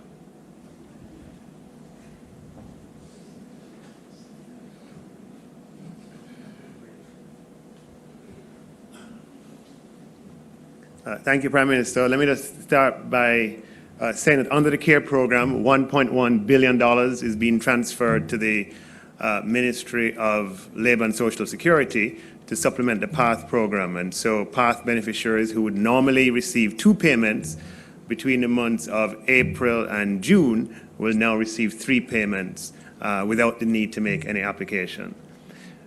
Just updating overall on the CARE program, I will begin with just an update on the number of applicants who so far have received transfers, and then I'll describe some of the challenges that we're having with bank accounts, and then just say a few words on the activity for this week leading into next week. Of approximately 375,000 applicants who were deemed to be eligible for compassionate grants, 337,000 transfers have been made in respect of 337,000 of the 375,000 eligible compassionate grant applicants. With respect to set cash applicants, and remember, set cash is for persons who were formerly employed who, after the 10th of March, were laid off. Of 30,000 eligible and applicants and their eligibility having been validated independently by the Auditor General, we have transferred grants for 12,000 of those persons. The set cash grant transfers of 12,000 persons and the 337,000 compassionate grants that have been transferred have come at a cost of $3.6 billion, which has been financed by contingency funds available under the circumstances. Now, before I go in and speak about the other components, the general grants and the small business grants and the tourism grants, let me just address some of the challenges that we have had with the bank accounts that have been submitted. Initially, after the first round of eligibility was established for applicants, there were over 100,000 bank accounts that were invalid. And they were invalid for a number of reasons. They were, wrong account number, wrong branch number, the name on the account didn't match the name of the applicant, the account was dormant or deemed inactive, the identification on the account was expired. In some cases, we had, for certain financial institutions, where persons who had an account under a trustee relationship with a guardian, a parent, or an adult, but who passed the age of 18, were sending money to that account. But after 18, having a trustee account is no longer, for certain institutions, possible. And let me just explain that. You have Mary Brown, the mother, who sets up an account with her daughter when the daughter is in elementary school, and it's in an account for the daughter in care of the mother, or the other way around. Once that child reaches 18, that child needs an account for herself or himself. So that was a lot of invalidity because of that, and other reasons for invalidity. We communicated by text message to all of those persons whose accounts were deemed invalid. And remember, the validation of a bank account, the government relies on the banking sector. It relies on the financial institutions, and there's little the government can do if the bank says, hey, this account, is not valid. There's something wrong with it. Having communicated with applicants about the numbers of invalid accounts that we were receiving, we are able for that number to be worked down from 100,000 to last week it was at about 50,000. So there are a number of persons who have called into the call center, who have messaged, who have contacted me personally on social media and otherwise, who have said, they've had their application in, they've had directed it to a bank account, and they have not seen it yet.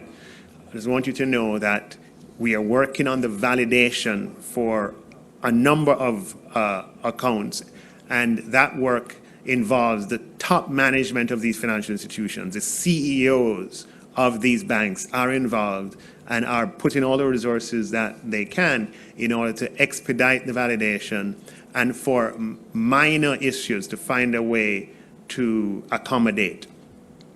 Just coming here today, I got an update from the CARE team that over the weekend they had the banking, the financial institutions, and all banks, have had some of these issues.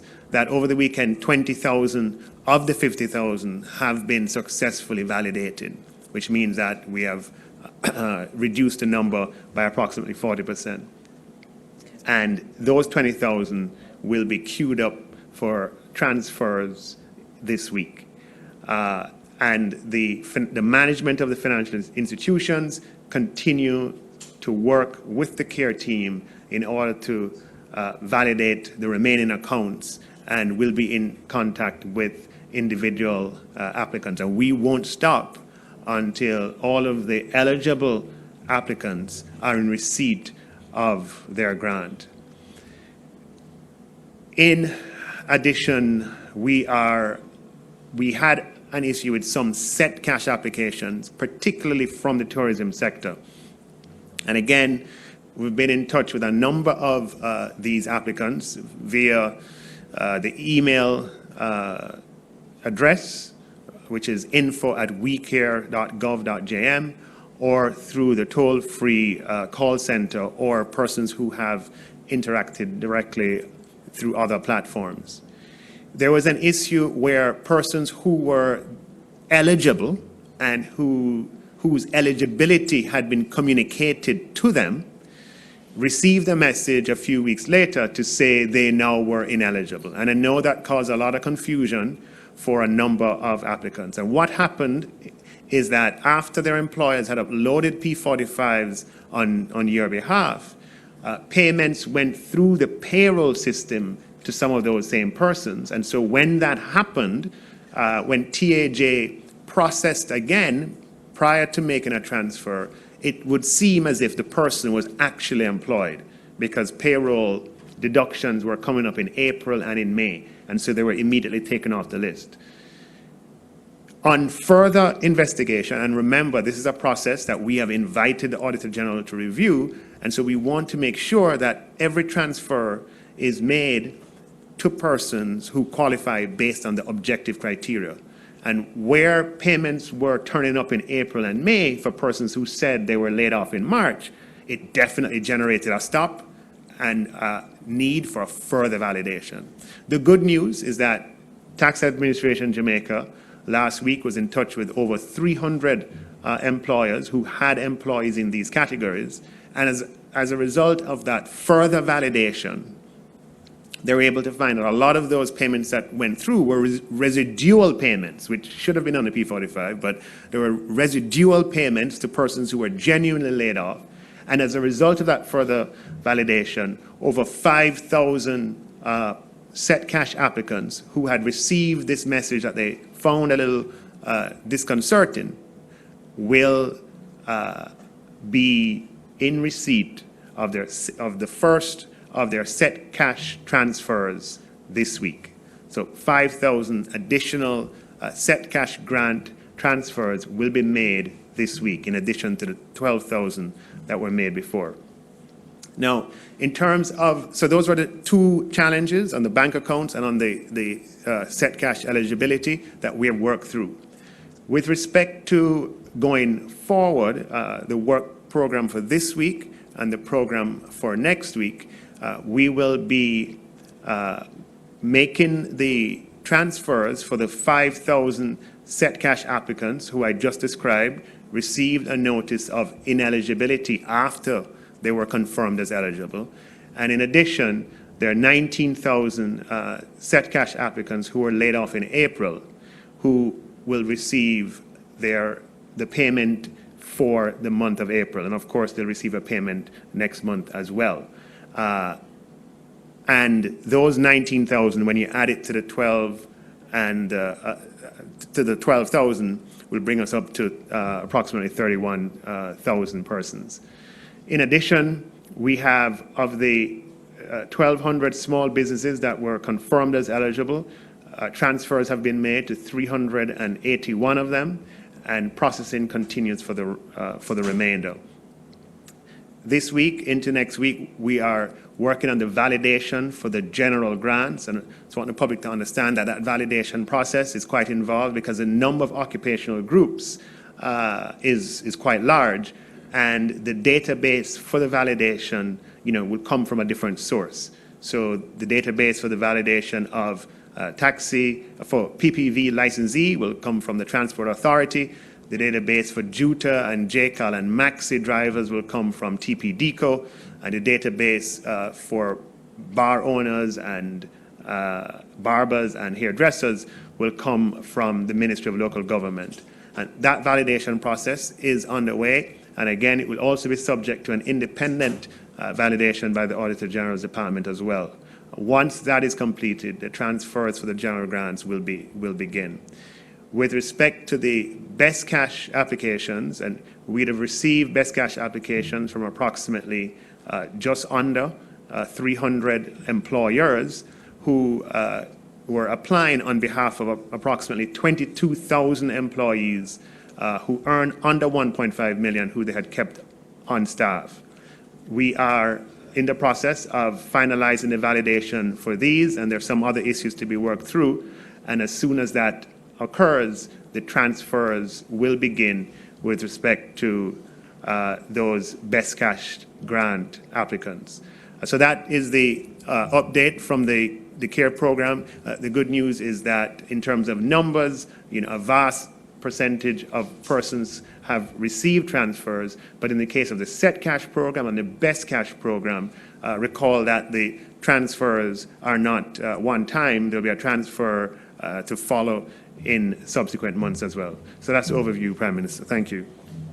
Thank you, Minister Clark. I'll invite the Minister of Foreign Affairs while she makes her way to the podium. The Minister of Foreign Affairs has been doing an excellent job in ensuring that our Jamaicans overseas who are in distress are cared for. And Minister Johnson Smith will give you a very brief update in this regard. Thank you, Prime Minister. Certainly, this pandemic has drawn high attention to the thousands of Jamaicans who are overseas on literally every continent of this world, involved in a range of activities. And although they're not, strictly speaking, members of the diaspora because they've traveled for temporary reasons, they still see the Ministry of Foreign Affairs and Foreign Trade as their primary point of reference, and we have sought to meet their needs in that regard. So we have placed a significant portion of our resources, human resources, both here at Capital in Kingston and overseas, as well as our network of 90+ honorary consuls at their disposal in navigating the challenges that they're experiencing, that several of them are experiencing rather, as they wait to secure flights home or to arrive by sea.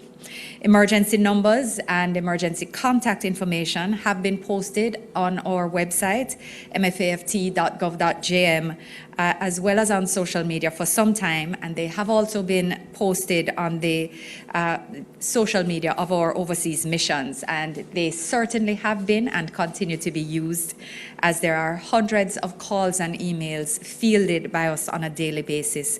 And in that context, I just wish to take the opportunity to thank my staff, to thank all mission staff, or consular staff here at Capital as well as overseas, who, even though working through their own challenges born of the fact that they are also in countries dealing with high outbreaks that are affecting either them personally, families, their community members. We express sympathies to all who have lost loved ones, as we know that among the Foreign Affairs family we have, and continue to pray for their comfort and to thank God for their continued strength as they continue to serve. In doing the work of service, we have been providing medication. We have created links with medical professionals within the Jamaican diaspora community, as well as counselors and spiritual advisors and mental health professionals, although these have been less required. We have located and sometimes arranged for and paid for accommodation and food for persons who have fallen on hard times or have run out of resources while waiting to return. And we continue to work with long-standing and new diaspora partners such as Grace Kennedy, National Bakery, and Jamaica Broilers to provide food packages to persons in need within the community. We have also been, of course, providing our consular advice, regular consular advice regarding visas and overstay. I remind everyone who is concerned to check the mfaft.gov.jm website or Ministry's social media for the sites at which you can apply for your visa extension in the US, UK, Canada, or in Europe, depending on if you have if your overstay has been occasioned by travel restrictions as a result of COVID-19. In the context, of course, of controlled reentry, we have supported the return of persons from the United Kingdom, the US, Canada, Turks and Caicos, Antigua and Barbuda, Cuba, the Dominican Republic. And in that regard, we have been working with airlines, so we're adding to our list of services to glorified travel agents as well. We have been collaborating with partnerships and are scaling up in conjunction with Ministry of Transport and Mining, Ministry of National Security and other stakeholders to bring more persons home in the next 2 weeks, as Prime Minister has alluded to. And to be clear, our nationals will still need to use the COVID app, and flights will still be subject to schedule, although we are, of course, encouraging and experiencing more flights and seeking to leverage more otherwise arranged outbound flights so that we can see more of our nationals home over the next 2 weeks. This will include persons in the Caribbean who will fall within the travel bubble that the Prime Minister has mentioned. So we note that our CARICOM neighbors, for the most part, are experiencing positive results and follow similar protocols such as us, and some are even experiencing better circumstances than us. We note also Cayman and Anguilla as countries which are experiencing positive results and who could therefore be counted among the bubble. I just note that I've been in discussions with my counterpart in Barbados and the ministry responsible for borders in Trinidad and Tobago about how we can best work together regarding the return of our nationals across the Caribbean and how the inter-regional air travel will work. And I've also been discussing with our mission in Port of Spain and our honorary consuls across the Caribbean to coordinate our next steps. Regarding our nationals in particularly far-flung nations, so beyond Europe, we're looking at Malta, UAE, Kuwait, Sweden, Belgium, France, closer to home, as well as Thailand. We're looking to bring home nationals from as far as Japan, and what we're trying to do is to consolidate a flight that will bring these small numbers together and bring them home in a way that's not only more affordable for them, but safe. So we understand the anxieties of those persons who are waiting to come home. We remind you that the emergency contact information is available on the website. We encourage you to stay home, stay safe, even as you wait, and to ensure that you check your email, check your inbox, and check your junk mail just in case to see if you've received an email from COVID advising you to complete your home quarantine information. This is necessary to process your application at this stage because we are moving from mandatory state quarantine in order to increase the number of persons that we can welcome home. So check your email, check your inbox, and complete the information so that your application can be processed through from conditional approval to travel authorization, as it's the travel authorization that's required to get you home. So thank you very much again, Prime Minister, for allowing me to share this information and for us to continue to scale up our activities to welcome more nationals home. Thank you. Thank you. Thank you, Minister. Let me invite the Chief of Defense Staff to give a very brief overview of the process that is in place to ensure that members of the force who are involved in any shootings, that those shootings are properly investigated. Chief of Defense Staff.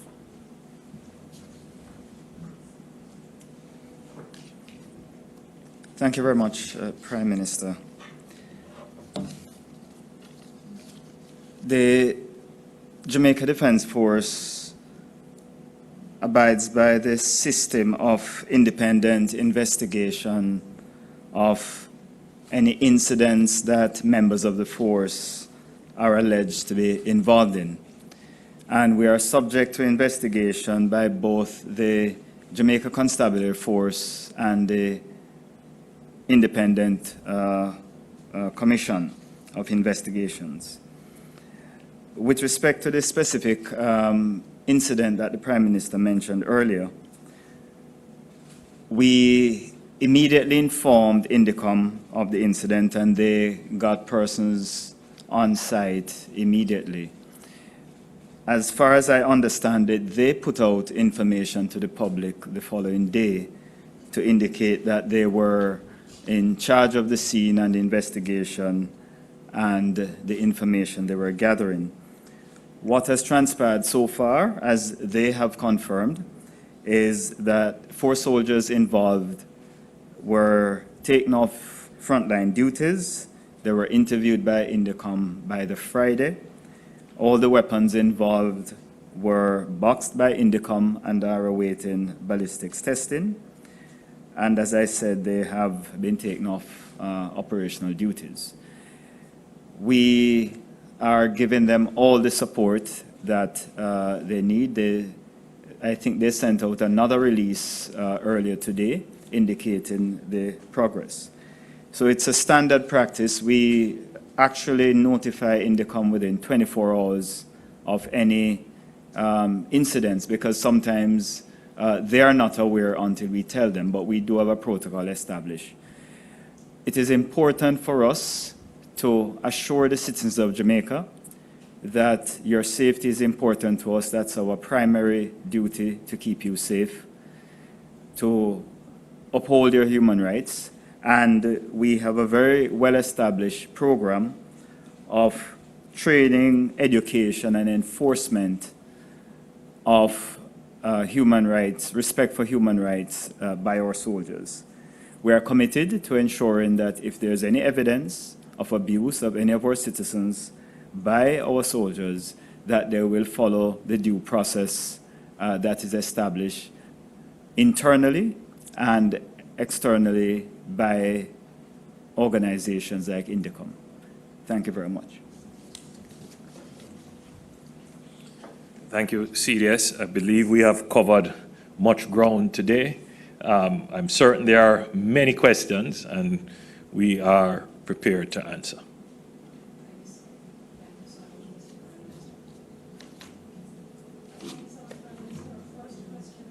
It's from Ms. Dion Jackson Miller from Radio Jamaica. Of course, all our media partners who are online would have already been briefed in terms of what to do once they are live, and their background, and of course microphone. So let's get everybody up on screen, and we start off with Dion Jackson Miller. Mrs. Miller? Thank you so much, Naomi. Couple of questions. The first question in relation to CSEC. I'm asking for an explanation for Jamaica agreeing to bring up the CSEC and Cape dates from July 29 to July 13, given that the end of July dates were seen as important to allow our disadvantaged students who did not have adequate access to online teaching and learning and access to the internet more time to prepare. Given that reality, the announcement that Jamaica wanted to get the exams over before independence surely couldn't be an adequate reason. So I'm asking for the real reason. Second question has to do with the over 65s. Given the fact that we've heard COVID is likely to be around for quite a while, and perhaps our numbers may increase once our borders are opened. What's the plan? Is it that they're never going to be allowed to leave home again except for the once per day? And my third question has to do with public servants. Across the public service, people have been complaining that they've been unable to work from home because managers would not allow them to and would not facilitate that. And that even now, when physical distancing would be useful to still have work from home, they're still being told to come into work for June 1. So my question is, why hasn't the government done more to lead from the front in facilitating work from home? And can you do anything about it even at this stage? Thank you. Have the Minister come and answer the question about CSEC. Thank you, Prime Minister. Dion, the Ministry of Education runs a collaborative establishment.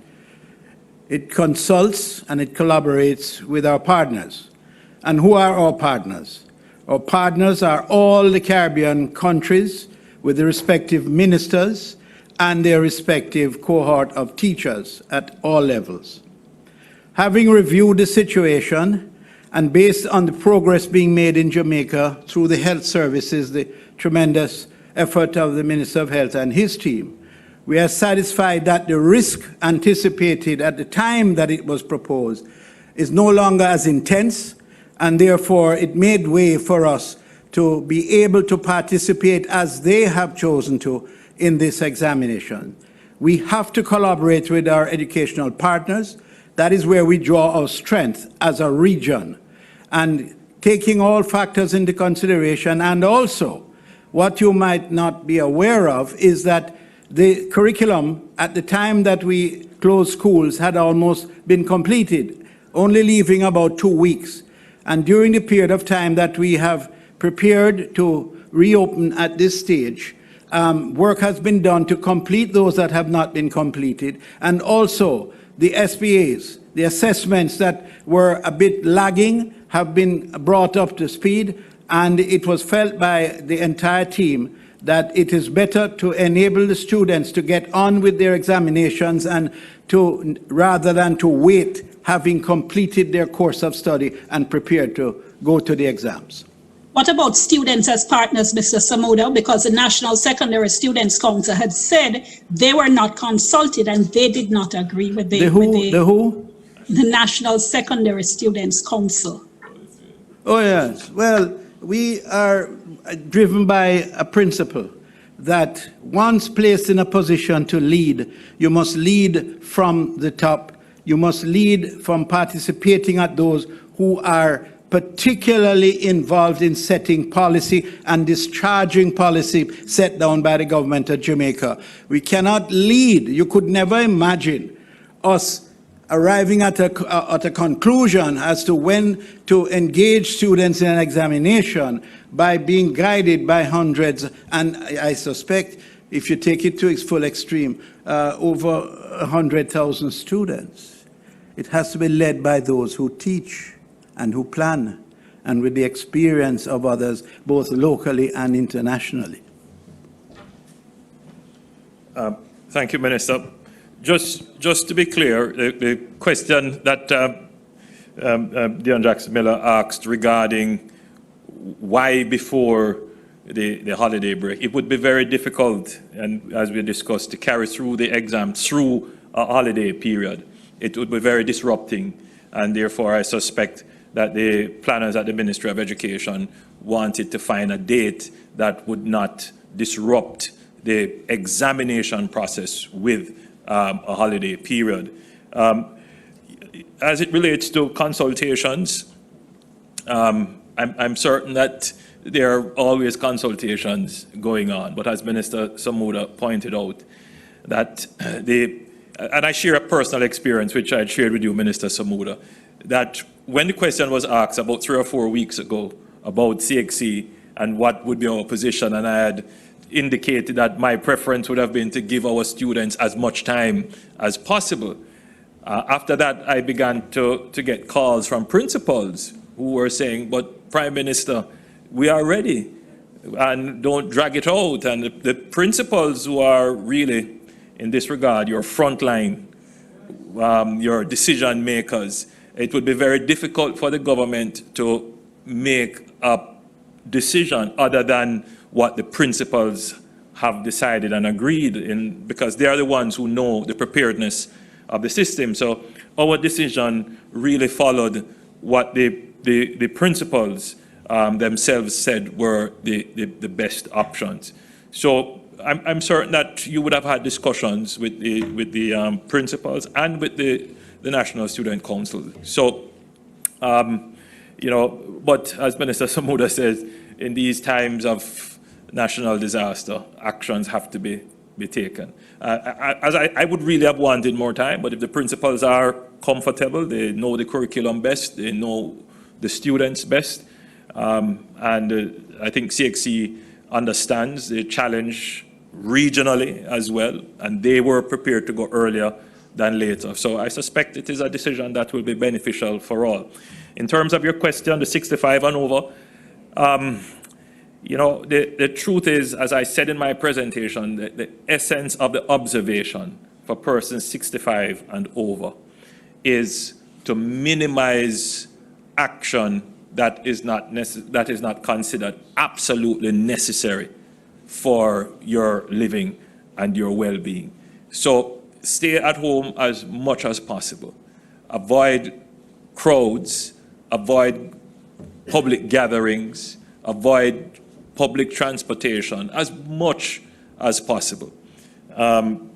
We review these measures weekly, and as we determine that the risk is diminishing, then the possibilities would exist for us to remove this measure.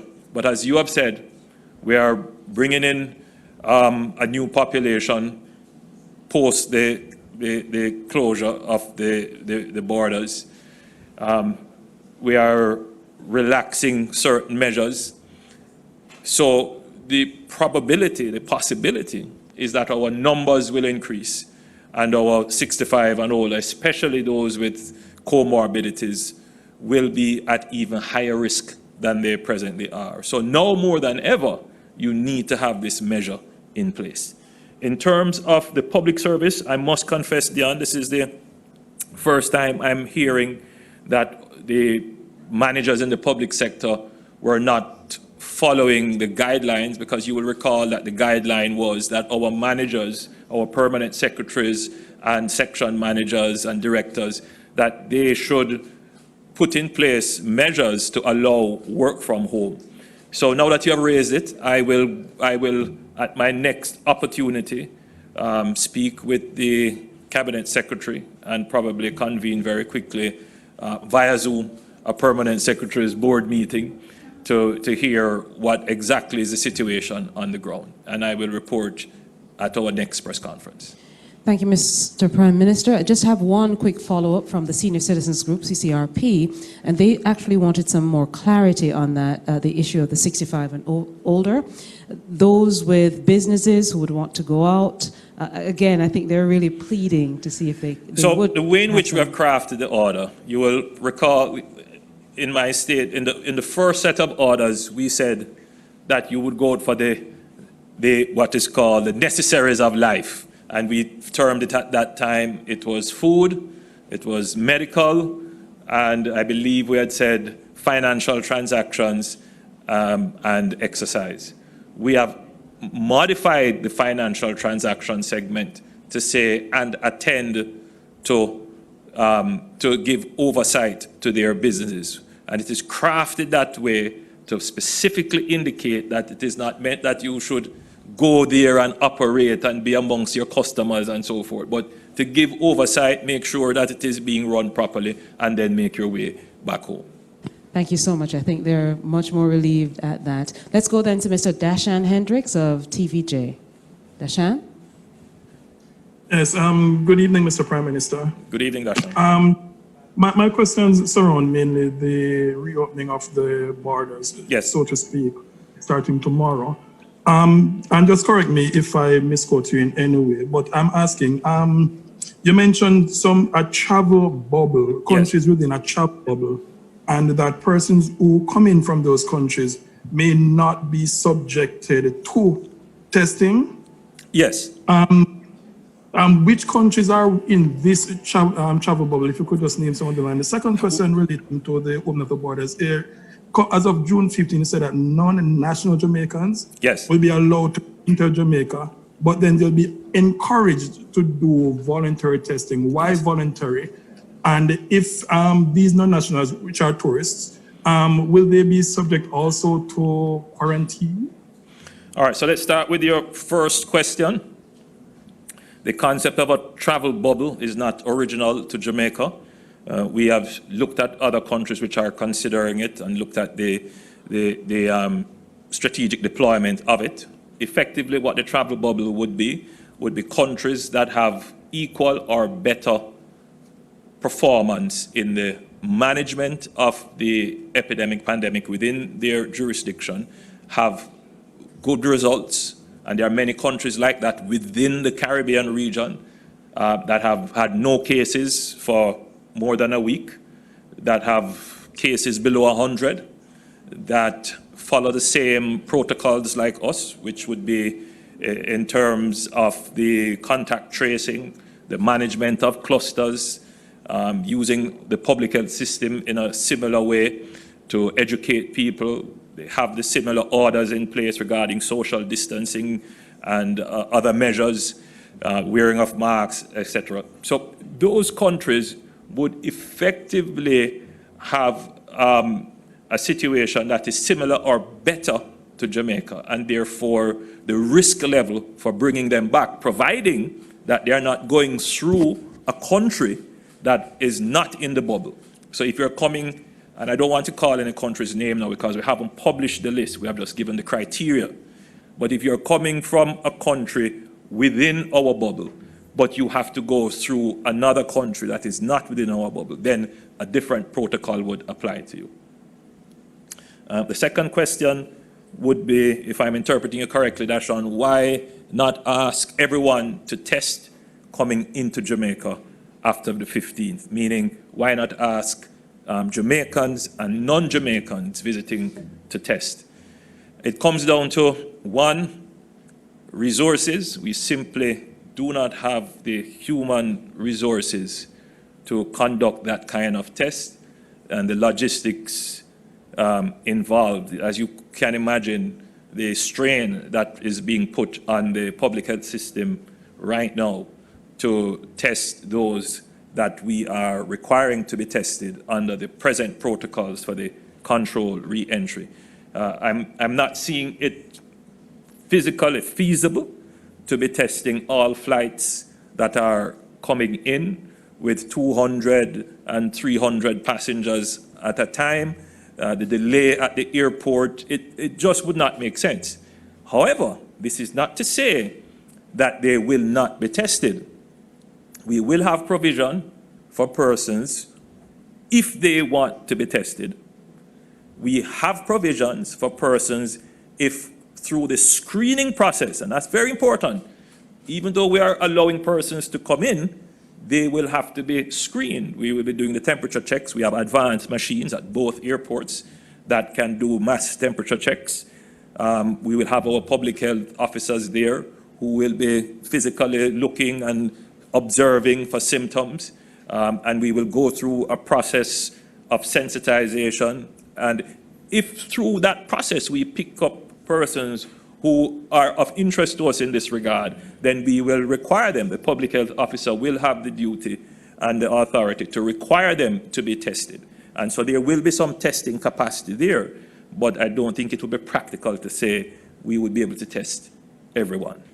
We will encourage persons, however, who come into Jamaica at that time to register on the Jam COVID app and set an appointment if they so choose.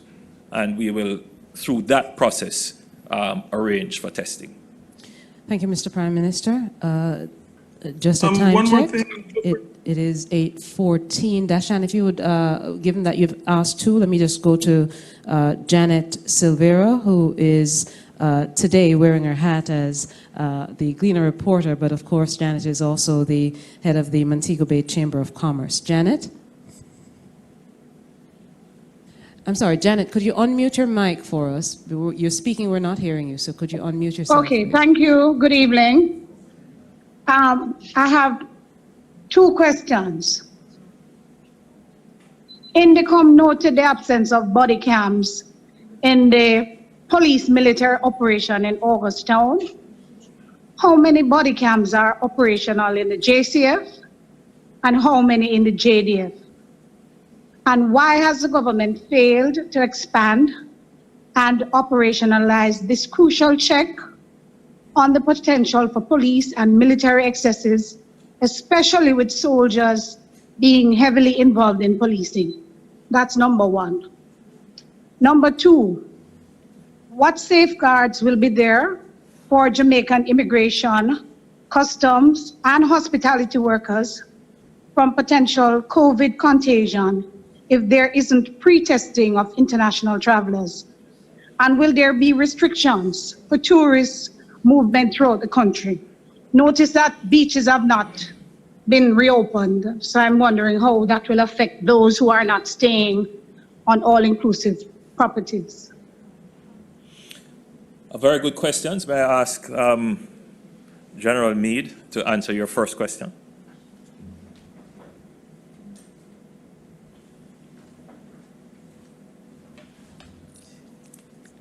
Thank you very much. I am unable to speak to the cameras that may be in the possession of the police, unfortunately. I don't think the Commissioner is available right now. For the JDF, we only have a few sample cameras that we have been testing.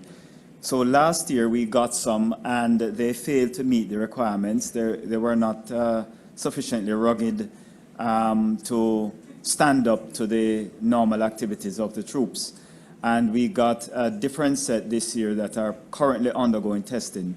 So we do not have wide-scale deployment of cameras at the moment, but we're going through the process that would allow us to have cameras for the troops to use when they are deployed. Thank you very much, General. Just to say that, welcome, Minister of Tourism.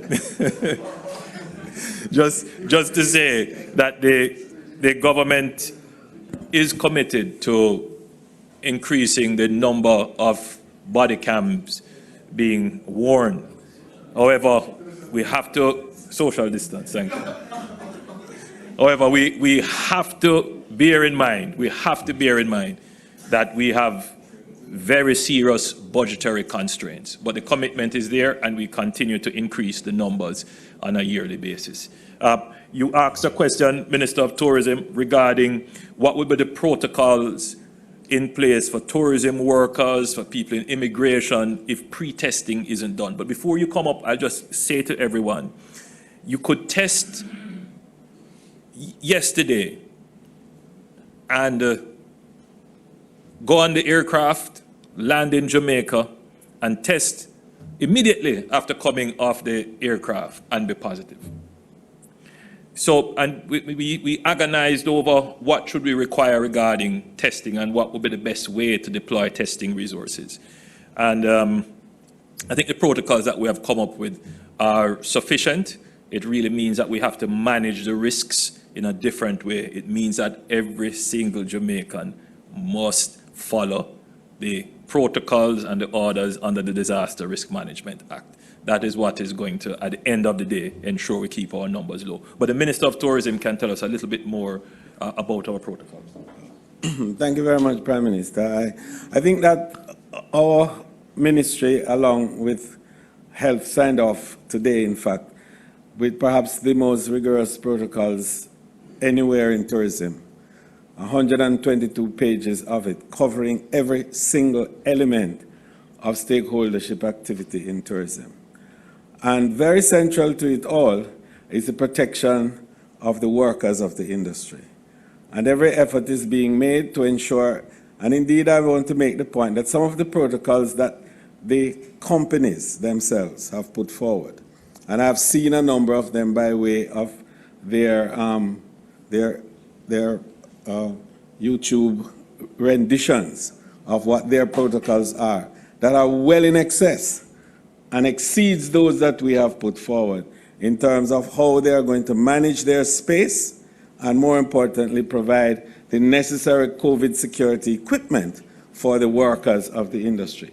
The training that will be done, and in fact we are rolling out a whole training program starting tomorrow, in addition to the online training which is now happening and the certification program that is being undertaken, providing many of our workers already with certificates from recognized American entities like the American Restaurants Association and the American Hotel and Lodging Education Institute.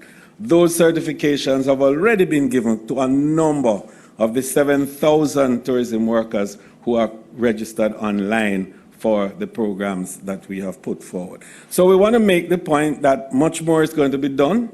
We're going to be encouraging a level of what we call security overlaying within the industry, to protect the workers in particular, but also to make the statement to the world that Jamaica is a COVID-resilient destination.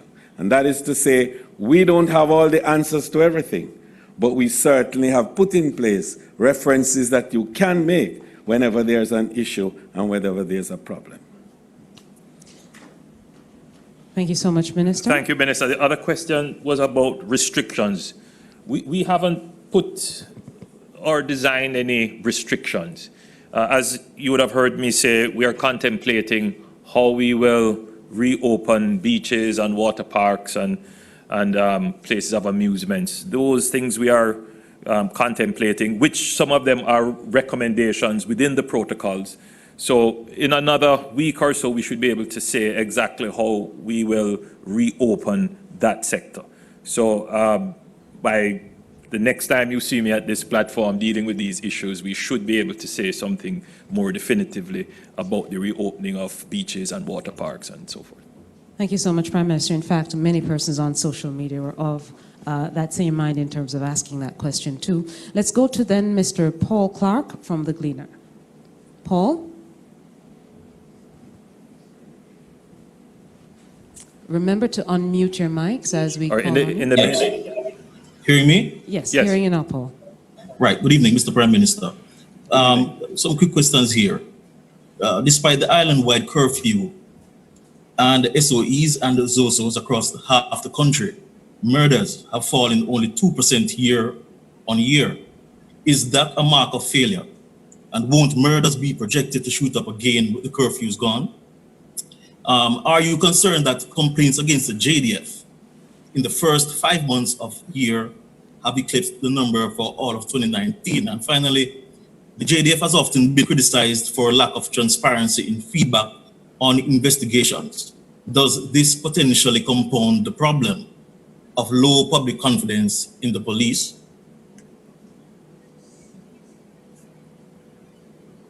Very good questions, and thank you for those questions, Paul. Let's start with murders. I think we would be under an illusion if we were to assume that the criminals have a conscience because we are in a time of pandemic. So we have never dropped our guard. We have never taken our eyes off the criminal element who continue to work to undermine our state and to prey upon our innocent people. The security forces are stretched now. They are conducting double lines of effort. They are trying to help with the logistics and management of the pandemic, in addition to maintaining the safety and security of citizens. The truth is that having managed by virtue of that effort to see a reduction of 2% is something that we should give some credit to our security forces. It is not just that there is a pandemic alone which would have caused that to happen, but our security forces continue to operate, and we see the effects of that in the increased recovery of firearms and ammunition and arresting and bringing to justice wanted men and other criminals who are at large in our society. The other question that you asked about the JDF and the number of cases of shootings that are under question. Yes, it is a matter of concern, and myself and the Chief of Defense Staff, we have discussed this both privately and in the National Security Council. It is not something that we want to see get out of hand. I know that the Chief of Defense Staff has paid very close attention to this in the management of the force, and his officers are seized of this. I personally am very concerned, and I know that the officers of the force are very particular in protecting the image and good reputation of the force. This is not what the JDF projects, and I know that internally they will be doing everything to ensure that their members follow the protocols and follow the procedures. But you always have to remember, they too are in a difficult position. They are policing sometimes very difficult communities, and they too are at risk. And I think the public should also bear that in mind. I wouldn't join or support your view that the JDF has not been transparent in their actions. And I think over the years, I think the JDF has built up a very good reputation of being an institution of rules and procedures. And I believe that that will follow, and it will serve the nation well in terms of having a transparent process of investigating shootings that are under question.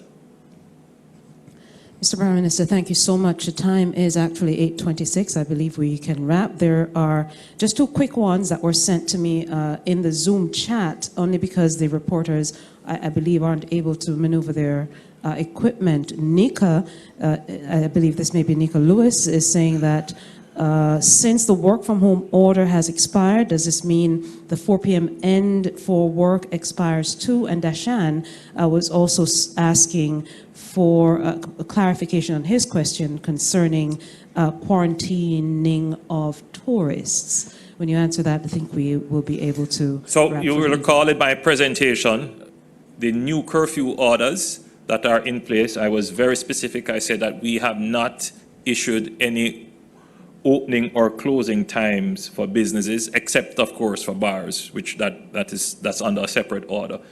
So businesses within the 5 a.m. to 9, and then we'll increase to 10, will have to make their own determination of how much productive hours they will have and how much travel hours they will give to or allow their staff to have. So it is a part of returning to normal activities within the context of the COVID issues. So, yeah, the 4 p.m. cutoff time for work, that has been taken out of the orders since we had changed the curfew restrictions.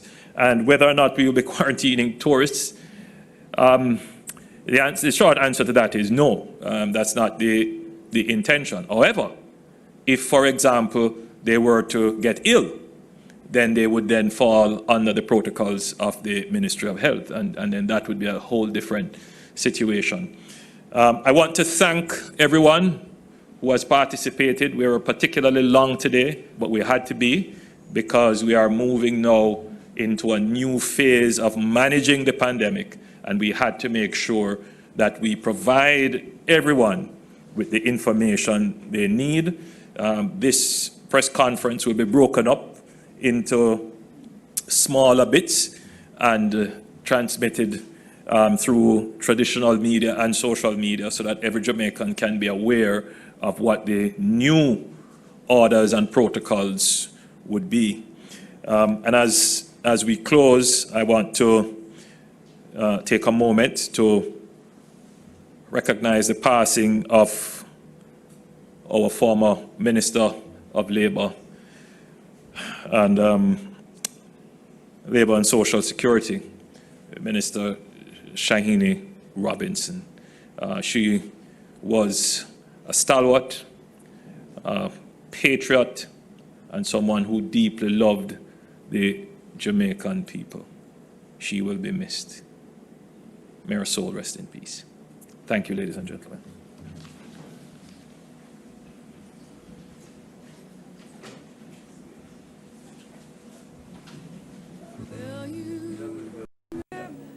Hi there, I'm Simon Preston from TVJ. Thank you very much for watching our YouTube channel. To see our latest videos and also to see live events, click here.